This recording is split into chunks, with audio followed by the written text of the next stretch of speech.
10:30, be back. Spin that back show, all the classics on track. From 79 to 99, we're crossing the gap. Album reviews, little known facts, hip hop intact. Saturday mornings, dive into the history. Samples and stories, old school mysteries. Early self-static, Shiraz and CDD. Roll up at a pin. Turn it up, let the vinyl spin. 10:30 sharp, where the stories begin. From the golden era, treasures within. Spin that back show every Saturday when we break it down, the legends and the lore. Every beat, every rhyme, uncover more. From Grandmaster Flash to Nas's Raw, we're bridging the past, hip-hop's core.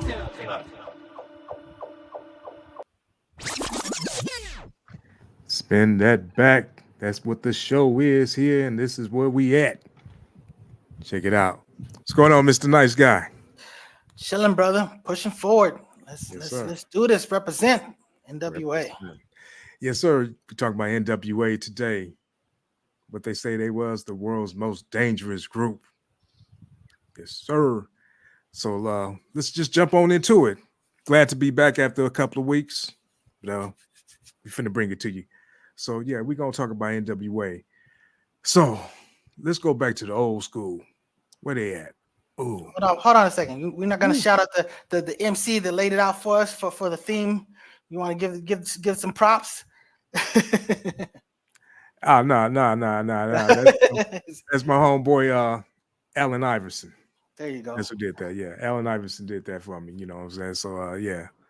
He don't want no props just yet. You say you want to see his response before he gets some props. Gotcha. We're gonna talk to him later. You know what I'm saying? Sure. He's anonymous, infamous. That's his name. Yeah. Anyway, so yes, sir. So we're gonna talk about NWA. Let's go back, like I say. Start off with these cats here. It was actually one more, Arabian Prince. But who we got here? We got Mr. Ice Cube, number one to the left. Got Dr. Dre, Eazy-E, DJ Yella, MC Ren. NWA. Back in the day. First NWA song I think I heard was probably Boys in the Hood, I think.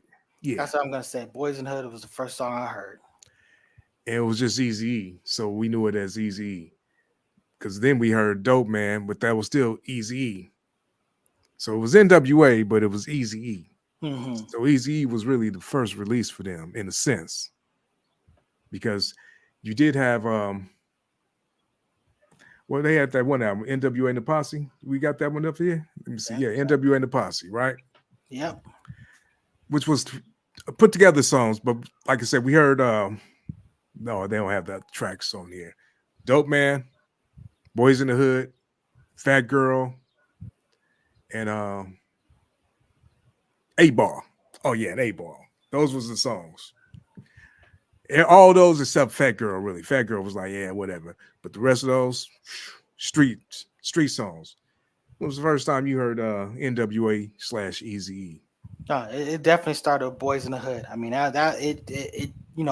he starts it off perfect. I always say that, a key to having a really great song is like the opening bars that set it off. And I mean, that's, everything about that song. I understand that my orientation was more East Coast. Those were the people that I dealt with from breakdance and the music and stuff like that.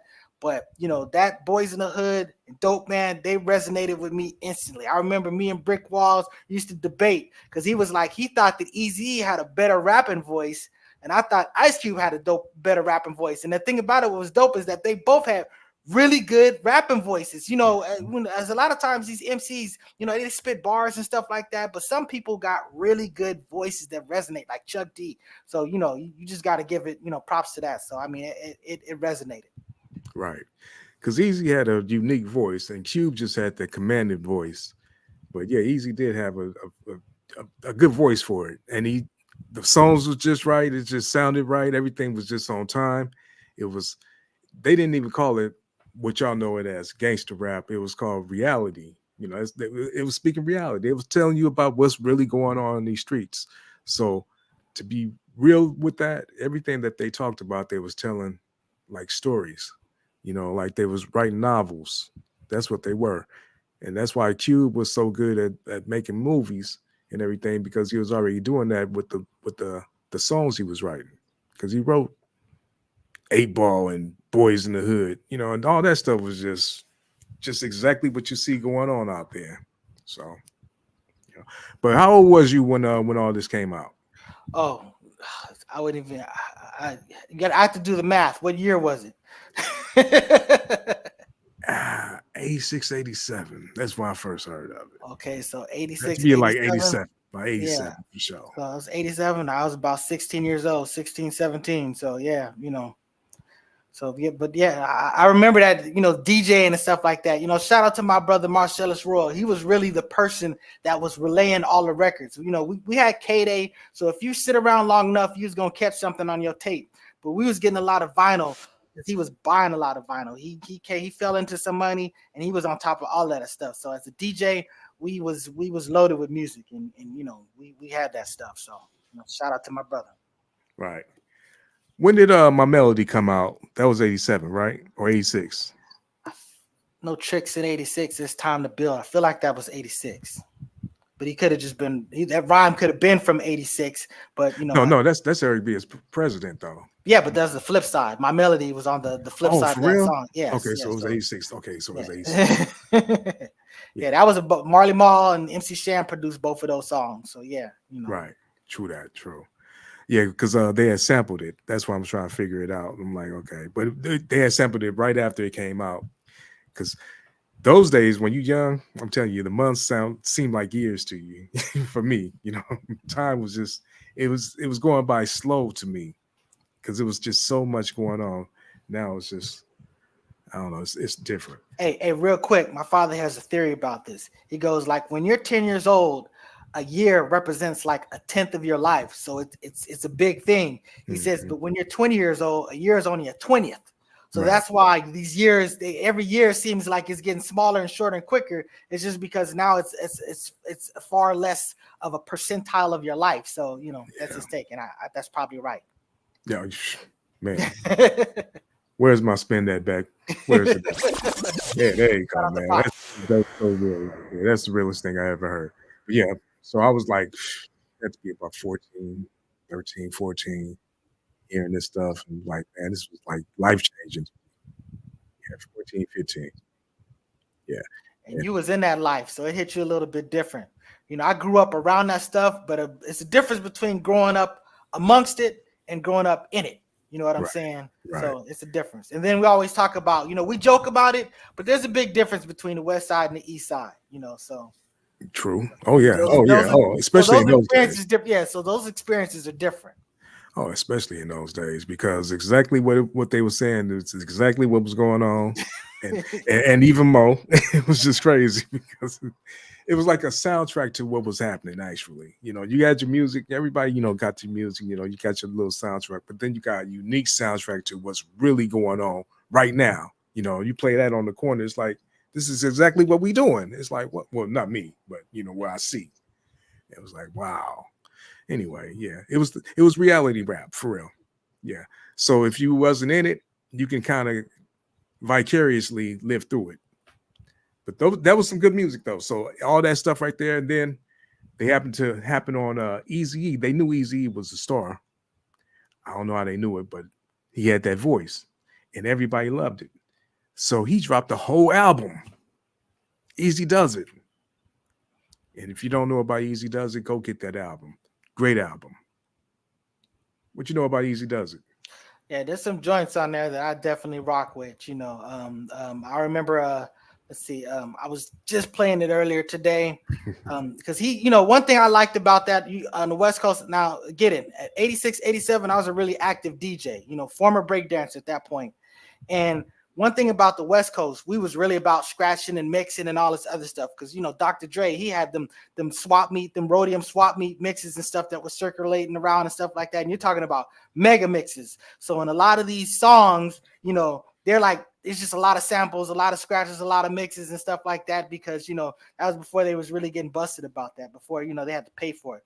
Once you had to pay for samples and stuff like that, you know, that stuff kind of went away. But I mean, there was special joints on there with that because you know, the Take It Easy, I think that was one of the ones that you know really kind of did that. And I know he kind of mixed it up a little bit on the radio too, but you know, But you know, the main ones. Again, the most classic song on there to me is "Boys in the Hood." Welcome to the party, pal. What up? What up? Can you hear me? Yeah, Yes, sir. We Yes, can sir. hear you. We can't What see up? your hat, but we see you. I'm gonna tell you what. Easy Does It album was a classic album. The only reason why I'm gonna skip over the NWA and the Posse is because it wasn't really a real album. It was kind of like some songs kind of thrown together and everything. They made it like a compilation. It wasn't an official release. It was like kind of like an underground bootleg thing. It became wherever it was after they got distribution after time. But actually, there's some good stuff on there too, because when you want to hear the original, not Boys in the Hood, but what's that one song? Is it Boys in the Hood or 8 Ball? No, Dope Man, the original Dope Man. The original Dope Man is on that album. The other one that you get is the remix. Yeah. That's on the Straight Outta Compton. But, And you just said little that jewels they had the Feel Fresh crew. You said that the DLC was part of that. Oh yeah, DLC was part of the Feel Fresh crew, like 3 the Hard Way, songs like that. Yeah, I'm telling you, just that name right there, that was so LA. You had to be there at the time, but I'm just telling you, man. Feel Fresh man. crew. Yeah, I'm just saying that. Just to name yourself the Feel Fresh crew. I'm just But saying, you know what? Feelers was a big That's West actually Coast thing. yeah, but that was actually from Dallas though. Is that right? I'm just telling I you. don't know. I think that was his dad. I think don't hold me to this. I might have to do the research, but I know he was from Dallas, and I think that was his crew. Mhm. And Dre convinced him to come out here. You know, he was like, dude, if you was on the West Coast, man, we can get rich. Next thing you know, The a legend. few months later, he came out here, started helping with that Easy album. See, yeah, and that's where he started getting this thing at, because he had wrote like Radio. I don't know what else he wrote, but I know he wrote Radio. He probably wrote some other songs on there too. You know, Cube did a lot of his writing and stuff. I think even Dre even wrote a song on here. Really? I didn't know he was at What song did Dre write? Yeah, I didn't know he was at that point yet. You sure he didn't just get credit? Yeah. Well, that's what it is. You know, I think he wrote one of these songs. Easier said than And done. when we talk about, we're going to talk about NWA and all the offshoots and like that, but we kind of got to talk about the origins and stuff like that. You can't really leave out, the world-class wrecking crew and, and setting out all stuff up because, Lorenzo, he was a big part of all of this stuff. So, I mean, but that's going right. You know what? You know what NWA stand for, right? Not without Alonzo. Not without Alonzo. That's right. Shit. Okay, Charles X said, what did he say? I Black don't know Fist. what that is. Okay. Black Fist. Yeah, I can't really see it through these glasses, I guess. You know what I'm saying? My Black bad. I got new glasses. I can actually see now. My dog shoot up my other ones. Yeah, and I'm just now, so it's all right. If he would have put three of them up, I'd assume he was saying fight, fight, fight. Oh boy. Hey, let me give him one of those. That's right. But, Okay, hey, but yeah, I want to give Lonzo his own little props because Lonzo is responsible for a whole lot more than just that too. Some comedians and stuff that came through his clubs. Lonzo deserves a whole lot more respect than just NWA. But yeah, he is responsible for Dre and Yella. So yeah, But they went off and did their own thing. So let's talk about where their story began at. And Easy. It starts with Alonzo, right? Like he was the one to open. He had the clubs. He had the studio. Come on, they probably wouldn't have been able to make anything if he wasn't around. Yeah, he was the whatever outlet. the skate place, whatever down the street from me. Yeah. That used to be down the street from me. Yeah. That was And they was in his group too, right? Yeah. Exactly. well, So he was the one. And then they broke off. And then they broke off and did their thing. That's all I'm saying. Then when they In my opinion, he is the true. I ain't gonna say founder. He was the true support or the thing to help NWA because isn't he also the one who introduced him to the Jerry Heller? I mean, Easy to Jerry. He introduced Eazy-E to Jerry Heller. Yeah. And that's how all this shit came about. Not without Alonzo. Come on, man. Right. Spin that back one time. Yes, sir. That's right. That's real. I ain't knocking you at all because hey, like I said, Lonzo is the godfather of West Coast hip hop, straight up. Lonzo deserves his own show. Real his tough. own show. That's what I'm saying. I agree with I that. don't like just. I'm not knocking anything. Yes, he's the reason for sure. But Yeah. I think he deserves his own thing because he was more than just, like I say, just founded NWA. Eve After Dark, all this other stuff that he done did. He did a whole lot. Yeah, but and then he let them in, do the little demos and everything. But then they took it to Donovan Studios out there and then did it, for real. Okay. But And we gotta go ahead, Elpo. No, it is what it is. Go ahead. Uncle say we gotta remember at the time, Ice Cube was what, 17 years old? Dr. Dre probably 18 or something. Before then, CIA had a deal. That's through Alonzo. That's what I'm saying. Alonzo deserves way more props than this. You know what I'm saying? CIA. That was Ice Cube, Sir Jinx, KD, and I forgot the other, whoever else was. Did you say what CIA stand for already? Yeah. You don't know? Compton in Effect. No, it's not. Compton in Effect. And that's not even how you spell effect. And they wasn't even Compton. It was like Washington High School. It was. I'm about to look it up. It is not Compton, brother. Listen, what is it? I forgot. I've heard the story hundreds of times. I know it's Compton in Effect. Something in action. It's something in action. Yeah, something in action. Yeah, something in action. I can't think of what it was. Yeah, because it's I ain't really that'd be the wrong effect. That'd be the wrong effect if it was, but Says who? It's E effect, A for action, E for end result, in effect. Cube wasn't from no damn Compton. Everybody know that, Compton. bro. He was from over there. He was on the west side of LA, over by Washington. On that George side, Washington Western and Imperial. Western Imperial, that type of area.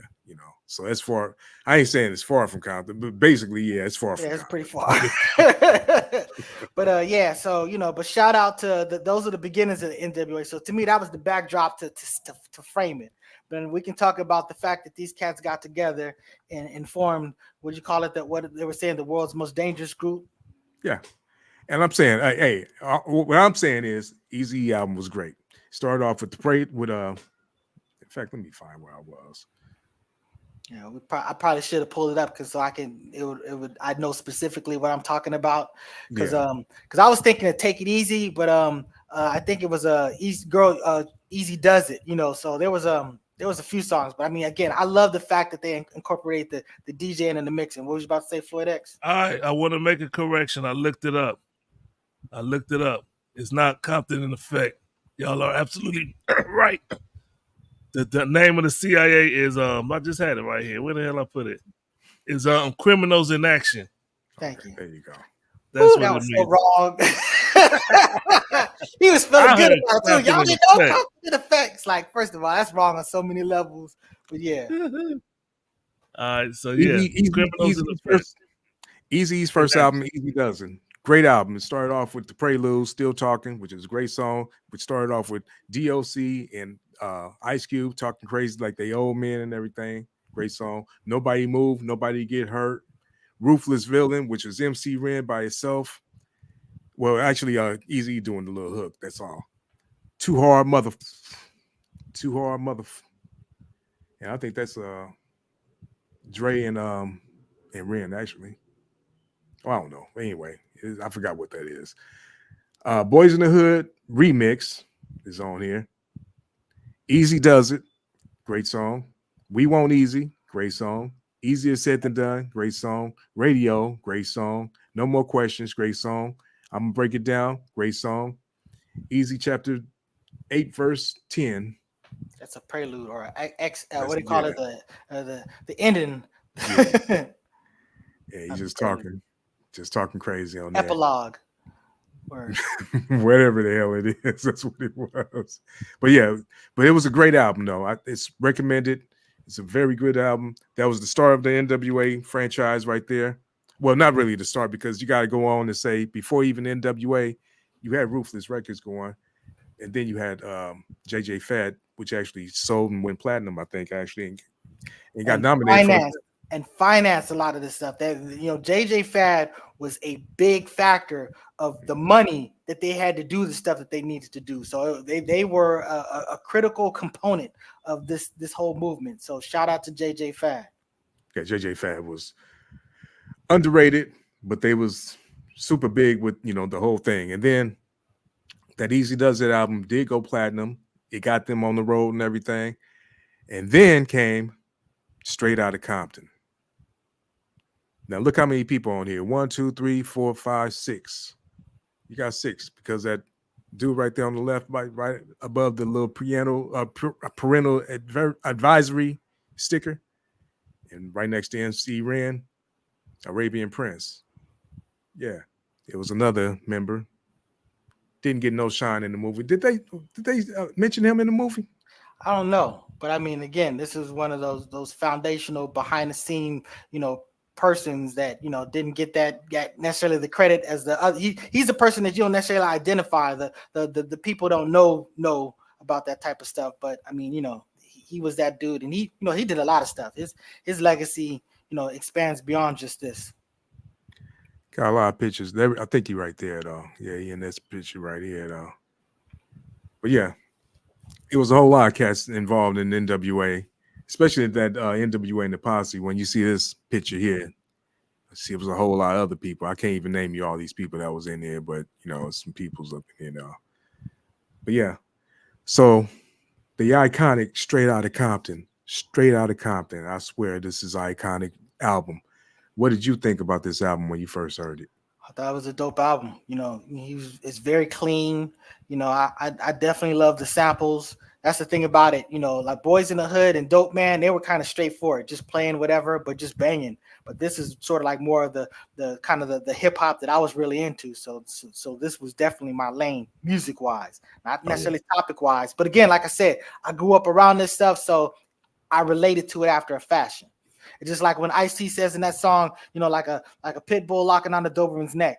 I mean, to me, that was so LA because of, all the dogfighting and stuff that went around. So it's something that resonated with you. It felt like local, you know what I'm saying? So that was up. Yeah. Straight Outta Compton just picked up from where Eazy album had left off from. But this time you're getting the whole group all together in a sense.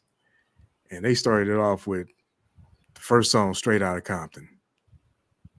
And you hear that, it's like, if you never heard of Compton, you heard of it now. And this got Compton known all over the world. Then the next song was Fuck the Police. The first time I heard Fuck the Police, I was in the math class at Jefferson High School up there on the east side. And it was this blood dude. He was cool with me. He had some headphones and he was playing it. And he let me hear it. I heard it. And I just laughed and laughed and laughed because the judge and everything and all that stuff, and how the dude was like, "Fuck you, you black motherfucker," at the end of it and everything, all just the characters and everything. It was just so funny, serious but funny. Great song. At this point, we were driving and being harassed by the police on a regular basis. So this song absolutely resonated. This was a theme song. This is big. This was not like us back then. You know what I'm saying? So yeah, it was huge. Oh yeah. It was like not like us. Yeah, it was without the internet. Yeah, this was the internet. This is not like us when people are just trading music. And you just riding around everywhere and you just hearing the same song just playing all over. Yeah. Gangsta. Hey, great song. What can I say? That's what they're yelling. It's not about a salary. It's all about reality. If it ain't rough, it ain't me, which is Ren going off. Parental discretion is advised. It's the first time I really heard the doc. Yes, he started off this song. And then 8-Ball remix. I like the remixes, don't get me wrong, but always listen to the original. The original is banging. Yes, everybody was bragging about the drinks that they like. The Beastie Boys talking about Brass Monkey. He was bringing it back to 8-Ball. 8-Ball. Yeah. That old English. That's what it was. I ain't hear nobody talk about no 8-Ball until these cats came around. That's what I'm saying. This is what the gangsters used to drink, so it's really what it was. Yep, that's 40 ounce. Something like that is Dre and Ren. Great song. Express Yourself is Dre by itself. This is the original right here. I prefer the remix on this one. This is one remix I do prefer. And this is the one they had a video for. And this was when Dr. Dre was talking about he don't smoke weed or cess. So, some point happened that changed. he got converted. Compton's in the House remix. This remix is actually good too because it gets to a certain point. They say, "Do you want some of this?" Then they scratch in. Hell no, he replied. That's hard. All right. Then you got Dope Man remix. Go back to the original. Quiet on the Set. Great song. That's your boy Ren again. Something to Dance To as Arabian. Well, Something to Dance To is a great song. I used to hear this on Kiss. They had Kiss AM for a minute. Remember Kiss AM? Oh yeah. Kiss AM only lasted for a couple of years, but they was playing Something to Dance To on there. And they played it, this was a like up-tempo song and everything. But and that's kind of that was his lane. That's when you think about Arabian Prince and stuff like that. A lot of these cats, that LA did have that up-tempo, that thing going. So that was really the stuff that we almost kind of needed to dance to. We didn't have a lot of those slow dance, like on the East Coast and stuff like that. But yeah, that's why it was something to dance to. Well, then he had another song called Panic Zone that it's on certain releases of it, like the early releases, but it's not on this one I got right here actually. But the thing is, that was Arabian Prince. But this one right here, they made it seem like they was gonna cuss, but they'll say some other stuff. It was just crazy. It was a good song. It was a very good song. Then A Bitch is a Bitch is like on this extended version I got, but A Bitch is a Bitch came on the flip side of I think it was either Express Yourself or Straight Outta Compton extended mix of something. Extended. I'm gonna say it was probably Express Yourself, but that was the Ice Cube song where he just that was his. I think it was a Straight Outta Compton extended mix. It was it was not like an EP. I think it was like an EP. It was like an EP or something. It had like a couple of instrumentals, and it had like A Bitch is a Bitch, and it had something else on there too. But yeah. But anyway, great albums. Straight Outta Compton. I recommend it, highly recommend it. Great song, changed the world. This is when you get the moniker gangster rap. This is when everything changes. If you do look at the movie, you see how they was protesting and running over their records and all that old stuff. All that stuff really did happen. These cats, that's why they called themselves after this the world's most dangerous group. They had an uproar, but I heard people cuss before a little bit, but these dudes, but not only was they cussing, because you had Too Short cussing too, but Too Short was just kind of cussing like nasty and stuff like that. These dudes made sense with they cussing. I say to myself, they can kiss my ass. Some stuff you would really hear somebody say. These cats was getting like major play without necessarily a lot of radio play, even though they would do is they have the filthy version and do the radio version. They'd have like a completely different version for their radio versions of the stuff. So, they did do a lot of reworking the song. So, They surely did. And I think they was pioneers at that too, honestly, in my opinion, because this is how they got on K-Day and stuff like that. But they had a whole lot of play without the radio because it was only K-Day that was playing them at that time. K-Day was the only radio station that played all hip hop all the time. It was the first radio station that was strictly hip hop, I think, throughout the whole United States. That's what I think. Mm-hmm. That's what I heard. And that's what I believe. And I'm going to stand on that. But either way, K-Day played them, but they got played in the streets without radio play because you was hearing all kinds of other stuff that wasn't even on the radio. Hey, back then in Los Angeles, people used to compete with these super loud, Jeeps and vehicles and stuff like that. So, and you sitting there blasting music on the corner and stuff like that. I mean, nowadays, everything's all introvert, your headphones in your own world type situation. But back then, we play music and we shared music. So that you'd get a lot of music from the streets like that. Exactly. You didn't just hear somebody playing it on their phone walking down the street, trying to rap. I don't even understand you cats out here these days playing your phone loud and talking loud on your phones. I don't even understand that. Yeah, we even had something called boombox, like a radio that you carried around and listen to music on. Yeah. and you could hear it coming up the street. These boom boxes was no joke. You know, they took these big batteries, D batteries that, you know, they were humongous batteries, you know what I'm saying? So, but yeah, nah. And that was the thing. You'd be competing with your radio, how many watts your how many watts your radio got, whatever. So that was like a big thing. So again, like I said, back in the day, you got a lot of music on the street, because if some vehicle wasn't bumping and blasting and you didn't hear them a block away, someone on the corner was blasting with their boom box. So, you know, it was outside. And when stuff came out, if it was hot, you heard somebody was playing it. Multiple people was playing it. So let's go ahead and move on a little bit. The next album release, or not even album, the next release was 100 Miles and Running. I don't even know if we got a photo of that one, do we? Let's see. You know what? I didn't grab it. I should have grabbed it, but yeah. Yeah, I should have grabbed it too, but yeah. But yeah. Now technically, Ice Cube's first album dropped before this, right? No. Because they actually. Oh yeah, the first album. Yeah, the first album. They make a reference on here to something. You know, they talking about. Yeah, exactly. Him. So you know. Yeah. So when we talk about NWA, go ahead. Yeah, you're right. Yeah, Ice Cube did drop his first album America's right after Straight Outta Compton. Then came America's Most Wanted. Okay, yeah. Go ahead. You making a point about that? Yeah. So we talk about, when we celebrate the legacy of NWA, we're not just talking about the members, what they did under the moniker of NWA. These cats had stellar careers outside of NWA, after NWA. So when you talk about Cube, you talk about Dr. Dre. Now Dr. Dre didn't break off yet, but Cube dropped one of the greatest albums of all time in America's Most Wanted, and he united the West Coast and the East Coast musically.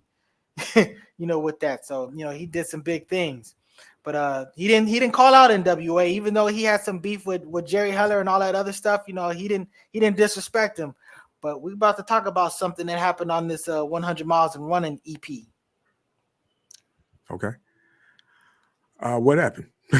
So, all right, let's go through them. We're gonna go through the songs. So yeah. Okay, yes, sir. Let's go. The first song is what the name is called, 100 Miles and Running. Exactly. Dope song. Yeah, definitely. Super dope song.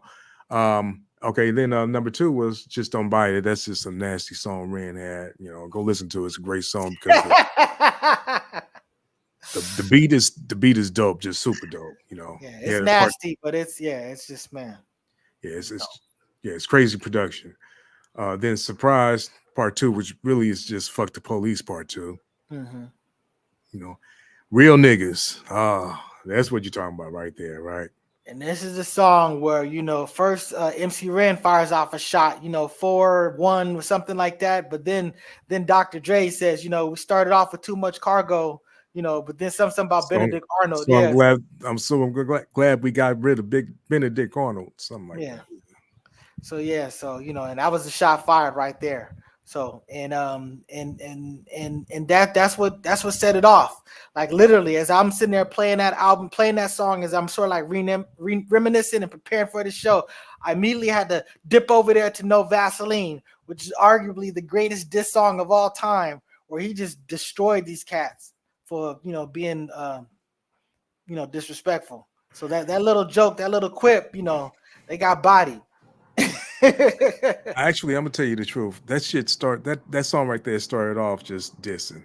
Prisoner, like a hostage, yo, you should have covered your motherfucking head like an ostrich. It was just going off. It was just going off. It was, the whole song. Yeah, that's what I was saying. Yeah, they got the nerve to cuss. Only reason niggas pick up your records is because they thought it was us. Oh man, come on. They was just dissing. Yeah, that was just dissing. Yeah, they was just because they was mad about his success with the first album. And again, since he wasn't disrespecting them, it really shouldn't have been like that. You know what I'm saying? I mean, I can't tell grown-ups how to be, and I can't tell you behind the scenes how things went and how salty things could have got. So, I really can't speak on that. But I'm just saying that, they just because someone moves on and does their own thing, you ain't gotta just shit on what they do. But they did, and there was some backfire. Yeah. Q really wanted Dre to produce his album. That's what it was. I think Easy had a problem. Easy and Jerry. It's really Jerry. I don't know what it was, but yeah. He didn't really have no problem because, like you said, in the first album, America's Most, he didn't mention them, didn't have no subliminals, nothing. He just moved on, did his own thing. and they came back with him. And I don't even know why they did that. Yeah, but then after that though, let's just keep it moving. Then they had the song called "Commercial," which was just they was just promoting the album that was coming up, which was called "Real Niggas," basically. Well, the album was Niggas for Life. Oh, Niggas for Life. Oh, excuse me. I'm sorry. Yeah, Niggas for Life. I don't even have it up. It's actually they kept playing it backwards and stuff. It wouldn't tell you what the album's called. It's Eiffel for Zaga, whatever. Yeah, but spelled backwards, Niggas for Life. So now somewhere at this point in time, we're about to go into this album. Somewhere around this, they had the incident on Pump It Up, where that NWA was promoting their album that was coming up, and the producers wasn't Sister D. It was the producers thought, hey, why don't we film like Ice Cube saying something, whatever. So they break away from it. So Ice Cube says some little thing, peace to the DLC and disrespecting. This is after DLC had his accident, and there was some issues. I mean, it got bad, and Dr. Dre caught her in the club, something like that, and I mean, he beat her. It wasn't just no slap like in Guilty Conscience. I mean, he was full on a grown man, ridiculous, abusive attack, and I was not okay with this. I was completely down with Sister D, and at this point on, I completely shut off NWA. I wasn't playing their records. I wasn't playing nothing. So not only as a DJ, but just as a hip hopper, I was completely done with them. So I wasn't effing with this album that we about to talk about. I've come back to it. And to be honest with you, that kind of rubbed a whole lot of people wrong for a minute, for a hot second. You know how people are, though. Yeah. As soon as you drop something hot, they forgot all about it. And he settled the case with her and everything. But it is what it is. But that was an incident that did happen. It was a really big thing at that time. But then they dropped this new album called, like I say, Niggas for Life. So that started off with that same commercials track, dun dun dun dun, which is a dope ass track. I love that piano. Then they came in with a song called "Real Niggas Don't Die." Then Niggas for Life. Man, the protest was like, oh man, it's just a skit. Just sounds so realistic, kind of like a news reporter getting shot. Then Appetite for Destruction, which was a great song. I think they had a video for this. Great video. Yeah, they actually had a video that was like an adult version too. That was on like one of those. I think it was on the Luke. Remember Luke had the Luke Peep Show. The Peep Show. So then they had like the unedited version where you see titties. But it was a great. Honestly, I'm telling you, I was listening to this album last night, and I mean, they grew every time production wise, and this album it's ignorant, but it's incredible. It's amazing. Yeah, I mean, the reason why I'm kind of going through these songs is because they was just just the titles of them. Just listen to the title. That's how ignorant it was. It was just nigga this, nigga that, nigga that, nigga that. It's just all through it. They was making their point, but they overdid it. They really overdid it with this. Yeah, that was another thing I wasn't cool with. I mean, even though I started off the Focus Up show using that word, I tend to avoid it. But I understand that that word is a different thing for us, amongst us, usually about certain things. But our best foot forward is just completely avoiding that word. Yeah, especially the way they did it with this. I'm just telling you, just be forewarned. If you listen to this album, you're going to hear the word nigga more than you would hear it in a Quentin Tarantino movie. Don't Drink That Wine, which is crazy. In fact, Appetite for Destruction, one thing I liked about NWA, they always had skits, even in between skits and stuff. Appetite for Destruction, by the end of that, they like, we're going to take this little smoke break, everything. They got a Parliament song playing in the background, everything. And then they go into the Don't Drink That Wine skit, which is the DLC, like, bitch, don't you know I'll fuck you up? And then he started doing whatever he doing this little thing. Oh, man, it's funny. All right, then Always Into Something. Great song. Message to the BA. Now, this is what they really call not Cube. Message to the Benedict Arnold. Now No this is matter a how. play. Wait, this is a play on something because Ice Cube had message to the message to the Oreo cookie. So that was on Ice Cube's thing where he's like, here's what they think about you. So that's why NWA flipped it and did go ahead. Yeah, go ahead, go ahead. Yeah, Yeah, so that's you're when right. they did the message to the Benedict Arnold. Here's what they think about you. And they're just talking about, oh, why was you running, your homeboys getting beat up and you was running away, or how come you was, catching some this, that, and there was, this was like common news. We were hearing about, they was getting in the fights and, a lot of the scuttlebutt was they wasn't winning them. When I talk about I'm talking about Cube and them. So, I mean, that's just how it is. So, he was winning on the rap stuff, on the hip hop stuff, and they might have been winning on the thumps, but it kind of was what it was. But it was a crazy stuff situation going on. Him and Above the Law, they touched upon that in the movie and stuff like that. But no, it was crazy. And then they have I don't know if that was Michelet or sitting there talking about, saying that, yeah, he wanna suck on he's sucking on that East Coast dick. Why don't he come over there and eat on this Chicago pussy? It's just that was kind of like where they was, but it was crazy. Yeah, and again using that beat, do.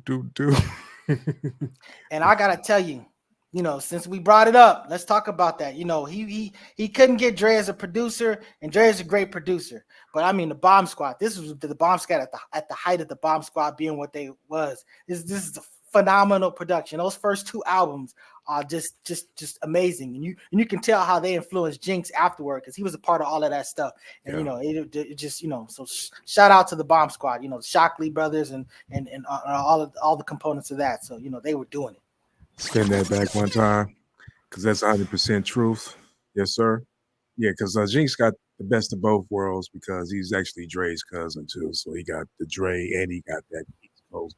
Shout out to Jinx. Jinx is about all of Sir Jinx. So he just, I mean, yeah, he was a integral part of a lot of stuff behind the scenes, and he's had his hands in a lot of classic things. You're talking about Coogee Rap.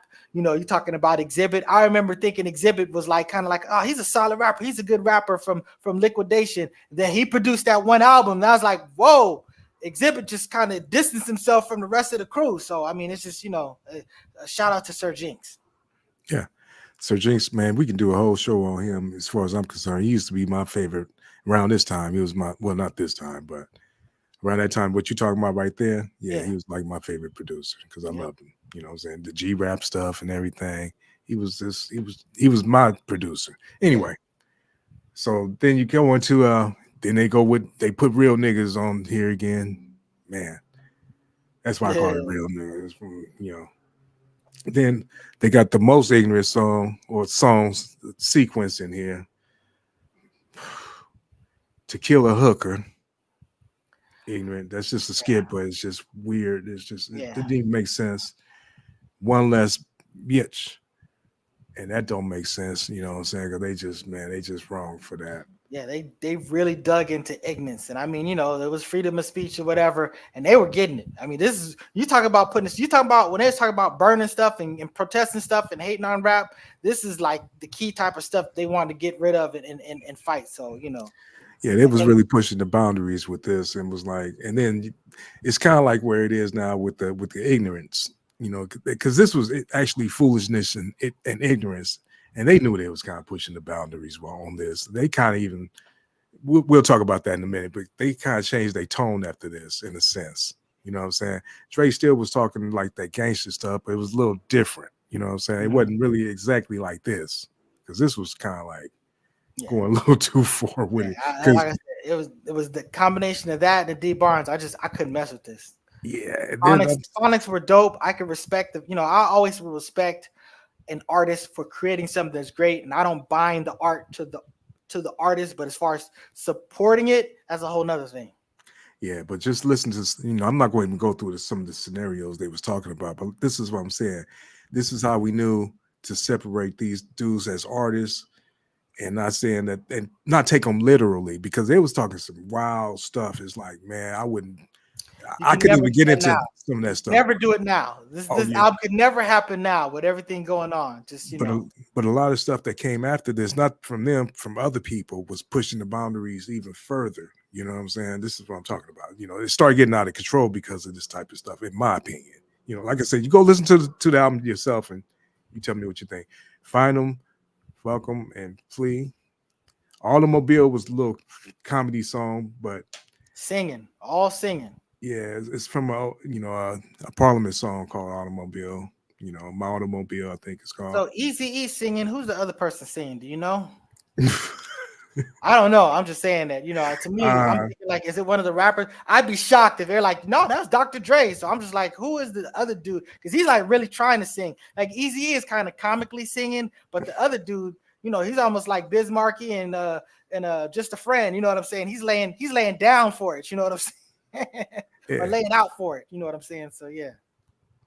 But I don't know what the other dude is, but the whole thing is funny though. I mean, yeah, I know what you're talking about though. I know what you're saying. But they, like I say, they imitating this. The song is almost exactly like that. But they were saying, there's 2 songs on here where they're just singing. Yeah, true. Yeah. So go ahead. And then the next one is She Swallowed It, which is number 2, part 2 for Ren, the first one. That's Just the Don't one. Bite Yeah, It. another one. Yeah, that's Just Don't Bite It, part 2, basically. And I'd rather fuck you. Yeah, that's where he's singing again. Yeah, you know what I'm saying. It's all singing. That's him doing a Bootsy song. I'd rather be with you. Then Approach the Danger. I didn't like that. I didn't like the effect that they used for this song. To me, I tried to listen to it. Now it's like I still don't like this song. You're talking about the effect. You're talking about like the mics and all of this, the sounding of the phonics of it. Exactly. Yeah. To me, I dug it. I thought this was like, wow, this is really hip hop. Like, this is like underground hip hop type stuff. Even though they were like, they weren't mainstream like emulated them. So they didn't gravitate to mainstream. Mainstream gravitated to NWA. But I felt like that song kind of felt like kind of undergroundy. Like, and again, I didn't hear it back then. I basically heard it for the first time probably like last night. And, that I thought like, wow, I kind of dug it. I never did like it. That's just me. 1-900-2 Compton, that's Warren G doing the little skit where he like going to jail. He in jail, calling up his whoever he calling up. She hung up on him. He's still fronting like he on the phone. And then The Days of Way Back, or The Day of Way Back, whatever. I love this song. This is like one of my favorite songs on the whole album. I'm like, why is this the last song? But actually, I guess it was perfect to end it. But yeah, use this famous Ohio Players hook, with the Players of Ohio. Players Ballin', I think the name of the song is. Yes, great song. You hit me up. You with me on that one? Oh yeah, no, absolutely. And and that's a good way to set it up. I used to hate it when the first album, you listen to the album, the first song is just like banging, and now everyone else is sort of like suffering from not being as good as that. So you want to put something that grabs you, but you kind of want to end it strong too. So they did a good job of that. So I respect it. Yeah. Great song. So that was a good album. So after that, like we said, they had other people. Everybody branched off. Dre ended up leaving. When Dre left, that was pretty much the end. In fact, that was the end of NWA. They probably tried to bring it back. Like, was that late '99, early 2000, somewhere? You're talking about with Snoop Dogg? Yeah. So, because they were talking about doing an album, but Dr. Dre is notoriously for, I guess, just wanting to do stuff, maybe too much of a perfectionist and just never finishing it out. So there's a lot of stuff that's been floating, supposed to have been dropped and never dropped. But they were talking about doing an NWA album, and they just dropped it at Hello, and what was the other one? It was 2 songs they did. WWA. I forgot the name of that. Yeah, but yeah. Yeah, I don't know the name of it. I had it for a second, but yeah, nah. But they were solid songs. I mean, you got to talk about Dr. Dre. I mean, this NWA birthed that. NWA, Dr. Dre was before NWA, but still, this was he took those talents to Chin Check. Thank you. That's what it was. Yeah. Yeah. But Dr. Dre, he had the stuff with Aftermath, and that stuff didn't. Even though he did some great things, I mean, I definitely heard Phone Tap, love that, stuff that he did with the Firm and whatnot. But it wasn't until like the Chronic that he really kind of came back out again and really like reestablished himself. Yeah, deep cover. Ooh, deep cover. Damn, Yeah, that's he just dope. did the deep cover. Then he did his little thing. Then did the Snoop stuff. Yeah, and did the Death Row basically, and whatever he did there. And then went on to do the Aftermath. Yeah, he was super successful. Cube ended up being super successful because after America's Most, he dropped his EP and dropped his other album and did everything else he did and made Greatest movies. And album, one of the greatest albums of all time. man, Talking come about on. Cube. He Hey, got Cube, that one. second Cube album, you talking about with he had the conscious side and then the ignorant side, and that's when he was sort of like had one foot in the Yeah. sort of like nation type knowledge, and then Death still doing Certificate. like his ignorant gang stuff. So yeah, Yeah. Death Certificate. To Yeah. me, it's just one of the greatest albums of all time. Yeah. Even mean, though he they had- gave me ish about Summer Vacation. Cube got one of the greatest album collections of all time, period. That's just Yep. what it is. Cube is just one of the greatest artists His that ever discography. lived, period. It's just, yeah, I mean, Cube is just, everything he was responsible for. That's what I'm saying. That's the legacy of NWA. Cube is part of NWA, and this is what it is. And then Ren went on, and his first release, Kiss My Black Ass, great EP, go get it. It's great through and through. You can listen to every song. It's only about 6 something like that on there. Go listen to it. Great album, great EP, great release. So you got that, and Eazy-E, of course, went on, did his thing, and had a stellar career until he died. He died in, what was that, 94? I'm terrible with the passage of time, but I know that Yellow Boy, he was doing his things. He wasn't doing just music. He was also doing videos and films. What was it called? I think he called himself under the name moniker Yellow Man or something like that. These were grown films, by the way. So yeah, Eazy died in 95. My bad. 95 for Eazy. Yeah. But from 92 to 95, let me see, 92. Yeah, 92 to 95. That was only like 4 years. Eazy did his thing. Brought up other artists, even though he lost the DOC, which DOC was pretty much done anyway because he had got hurt. Accident. Yeah. Yeah. But DOC, great artist. Great album. It's a great DOC, song. yeah, he stayed with Dre basically. Him and Dre went off. They did the Death Row thing. He's still probably working with Dre to this day. At least he's writing. He's one of the coldest writers. He started off as a writer, so I can't imagine him not ending up as a writer. So big ups to DOC.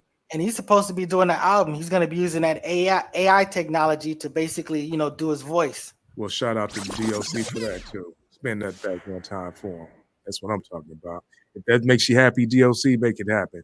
Because hey, I ain't mad at you because you're still one of the greatest rappers. That no one can do it better to me. In fact, then we got a logo on that one right here. Hold on, let me see. Listen, DOC album, where you at? That album right there, great album. One of the greatest albums. One of my top 10 albums in hip hop. I might squeeze about 15 into my top 10, maybe 12. I know. Whenever I say top 5, just understand it's going to be more than 5. But yeah, But that's one of my greatest albums right there. Love it, top to bottom. Great album. Sampled my cousins on there, the Silvers. Well, Oh. actually, he sampled Foster Silvers, with the misdemeanor on there. And this is the cover to one of those singles too. It's funky. Look, it's funky enough. That's it. That's the song. That's the Look song. at That's all I'm talking about. Yeah, exactly. Yeah, That you was go. the song. He sampled my family members from Memphis. We all came out from Memphis together. It's funky. It's funky. It's funky. Hey, Misdemeanor is a dope ass song. Oh yeah. Oh definitely. Oh shit. Oh goddamn, that song is so dope, man. Shout out to Leon Foster's, the one that really laid that out and then gave it to Foster. Leon Silvers, who gave it to Foster. It was That potentially was his big brother. That's his big brother, man. Come on, shout yeah. out to Leon. Come on, Leon Foster, man. Shout out to him, man. Yeah, exactly. Man, shout out to him, bro. Because that man's responsible for a lot of music that y'all know that you won't even know who this man is. Trust me. Yeah. So yes, sir. Yeah. So that's what that is. But anyway, so then Yella had a cool little career doing pornos. Yeah, that's what I'm saying. Yeah, he did a big. He was illustrious. But he And stayed. I'm not saying I didn't watch him. Not saying I did. Mhm. But when I was a transcriber, I remember that, you know, it was very hard to stay awake.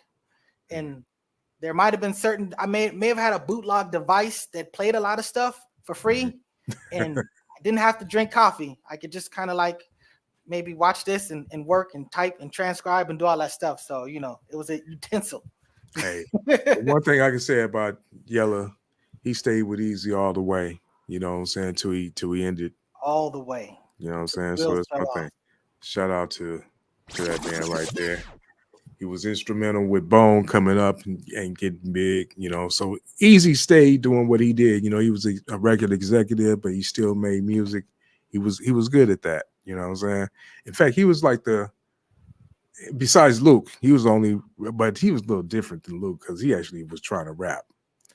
But all these other people like Master P and Birdman, all these other cats that's trying to, you know, rap and even Puffy now is trying to rap and have a record label and everything.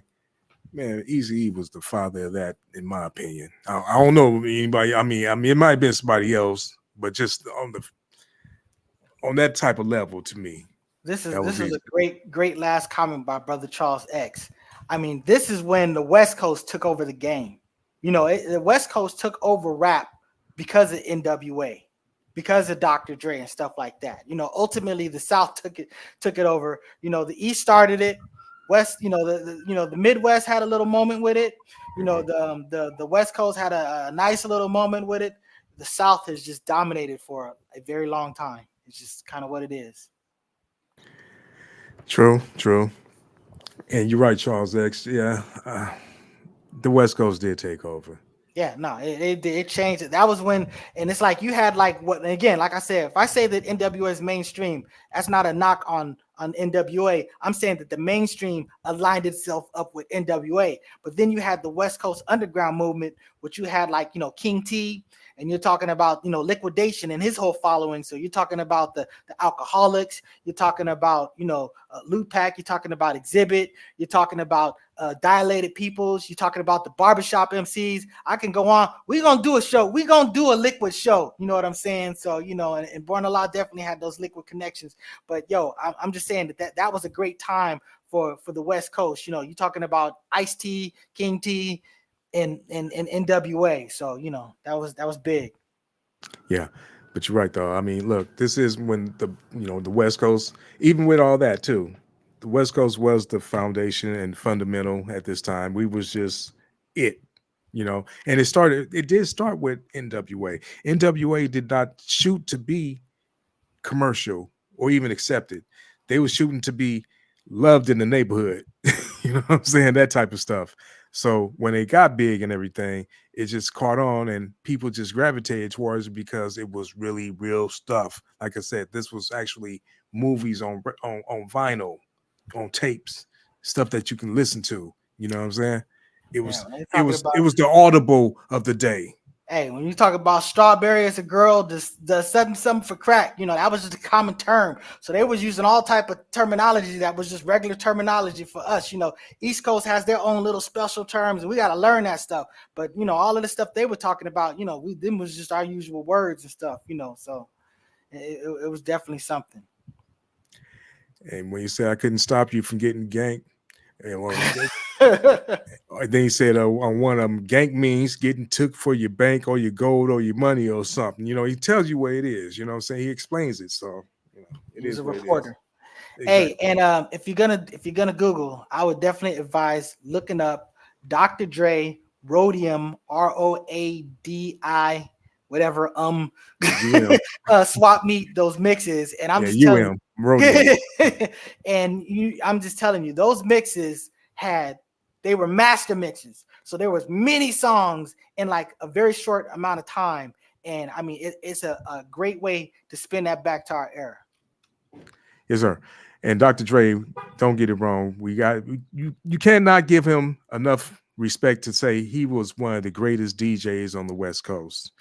Not because he can get in the DJ competition, but the way that he can actually mix and blend and cut records. He was just bad. Trust me. That's what it was. The mixing and blending, just masterpieces. Exactly. And the Rhodium. In fact, let me try to look up Dr. Dre. Yeah, because and the thing about it is everybody had it. People know them. There's a lot of old people that can just go through all the transitions and stuff like that. But I'm just talking about they cover so much music, not just the slow tempo or regular tempo, but even the fast trendy stuff. I mean, it just it was masterful. So Rhodium mixtapes and stuff like that. That was a big deal. So swap meets and mixtape. That was a big deal out of here. I don't know how it was on the East Coast or stuff like that, but I don't know where people got mixtapes and stuff like that from. But we did a lot of that stuff from other people sharing, and then from the swap meets. Right. Did you get this last comment right here? Oh, sorry. Without NWA, there would never be blockbusters at the movies like Boys in the Hood, Men's to Society. They laid the template for that, the groundbreaking. So you're talking about, yeah, definitely. Yes, sir. That's some real talk. I think that's about everything that we need for this one right here. So anyway, we appreciate y'all coming back through and staying with us this weekend. This is everything we got on NWA, but I tell you what, check back with us next week. Oh, hold on. I'm sorry about that, y'all. Sorry. We're gonna have to get out of here with the original. Sorry about that. Here we go. Spin that back. Anyway, next Saturday, 10:30 a.m. No, I was saying he was sitting there talking about making him feeling old, talking about swap meets and stuff. So yeah, that's shout out to my brother. Hey, that's real. Swap meets was a big thing for us back then. Yes, sir. This is what we used to do. That's what we do. We reminisce. So right here, we talk about hip hop from 79 to 99. Check us out. We get y'all live and get y'all some knowledge of what's going on in hip hop back in those days. Some nostalgia for some of y'all, and for some of y'all that don't know, now you do know. We finna be out of here though. All right, peace. And I can't even get out of here, man. You got to get me out of here.